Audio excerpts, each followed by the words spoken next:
সুপ্রিয় দর্শক আসসালামু আলাইকুম। সিদ্ধান্ত পরিবর্তন 1:4 অনুপাতে নবম পে স্কেল কার্যকর করা হলেও এখন গ্রেড সংখ্যা পরিবর্তন করার সম্ভাবনা খুবই কম। ইতিমধ্যে এই বিষয়ে নতুন একটি প্রতিবেদন প্রকাশিত হয়েছে। আজকের এই ভিডিওটিতে আমি এই প্রতিবেদনের সকল বিষয়ে বিস্তারিত আলোচনা করতেছি। আপনারা অবশ্যই ভিডিওটি প্রথম থেকে শেষ পর্যন্ত ধৈর্য সহকারে দেখবেন। ভিডিওটি দেখার শুরুতে এখন পর্যন্ত যারা আমাদের এই চ্যানেলের নতুন সদস্য আছেন তারা সাবস্ক্রাইব করে পাশে থাকা বেল আইকনটি অল করে দিন। পে কমিশনের চেয়ারম্যান ও অর্থ উপদেষ্টা একটি নতুন সিদ্ধান্ত গ্রহণ করেছেন। সরকারি চাকরিজীবীদের জন্য গ্রেড সংখ্যা পরিবর্তন না করে 1:4 অনুপাতে নবম পে স্কেল বাস্তবায়ন ঘোষণা করবেন বলে ইতিবাচক মন্তব্য প্রকাশ করেছেন। ইতিমধ্যে প্রধান উপদেষ্টা ও অর্থ উপদেষ্টার সঙ্গে একটি জরুরি বৈঠক হয়েছে, যেখানে কর্মচারীদের বেতন বৃদ্ধির বিষয়ে গুরুত্বপূর্ণ তথ্য উপস্থাপন করা হয়। 2015 সালের অষ্টম বেতন স্কেলে কর্মচারীরা সর্বনিম্ন বেতন 8,250 টাকা পেয়ে থাকেন। তাদের এই বেতন কাঠামো ভেঙে নতুনভাবে সাজিয়ে তোলার জন্য একটি সিদ্ধান্তে উপনীত হয়েছে কর্তৃপক্ষ। আজ আবারও নতুন একটি বৈঠকের আয়োজন করা হয়েছে। সকাল 10 ঘটিকায় এই বৈঠক অনুষ্ঠিত হয়, যেখানে প্রধান উপদেষ্টা ও অর্থ উপদেষ্টা মত বিনিময় করেন।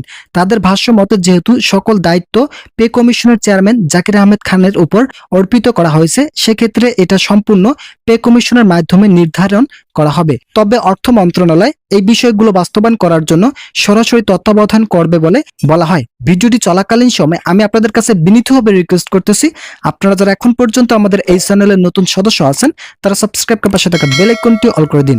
সরকারি কর্মচারীরা তাদের বেতন বৃদ্ধির জন্য যে দাবিগুলো উপস্থাপন করেছেন, সকল দাবি একসঙ্গেই বাস্তবায়ন করা সম্ভব নয়। সূত্র মতে 2025 ডিসেম্বরের প্রথম সপ্তাহ থেকে সরকারি চাকরিজীবীদের বেতন বৃদ্ধি করা হবে। যেহেতু বাংলাদেশের অর্থনৈতিক সংকটাপন্ন অবস্থায় রয়েছে, সেক্ষেত্রে এই নবম পে স্কেল বাস্তবায়ন করা অতি দ্রুত সম্ভব হলেও গ্রেড সংখ্যা পরিবর্তন করা সম্ভাবনা খুবই কম।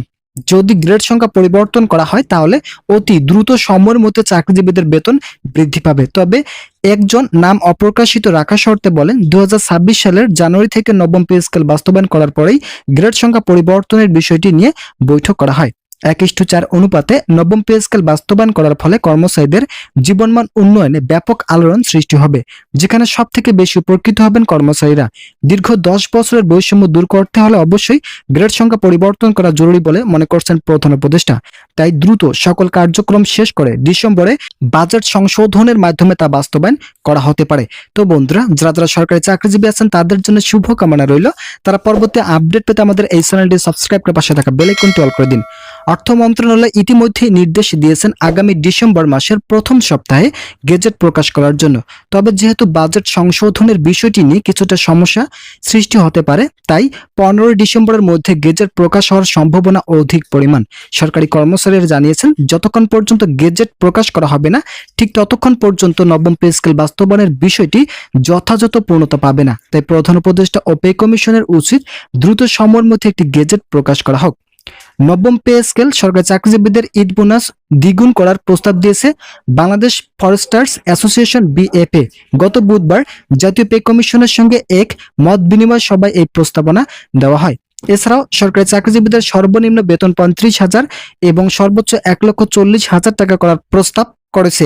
বাড়ি ভাড়া মূল বেতনের 60% করাও দাবি জানানো হয়েছে।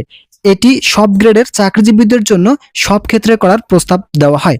তো ইতিমধ্যে এই বিষয়ে নতুন একটি প্রতিবেদন প্রকাশিত হয়েছিল। আজকের এই ভিডিওটিতে আমি এই বিষয়ে বিস্তারিত আলোচনা করলাম। আশা করি ভিডিওটি থেকে অনেক উপকার পেয়েছেন। যদি উপকার পেয়ে থাকেন তাহলে অবশ্যই চ্যানেলটি সাবস্ক্রাইব করে পাশে থাকা বেল আইকনটি অল করে দিন।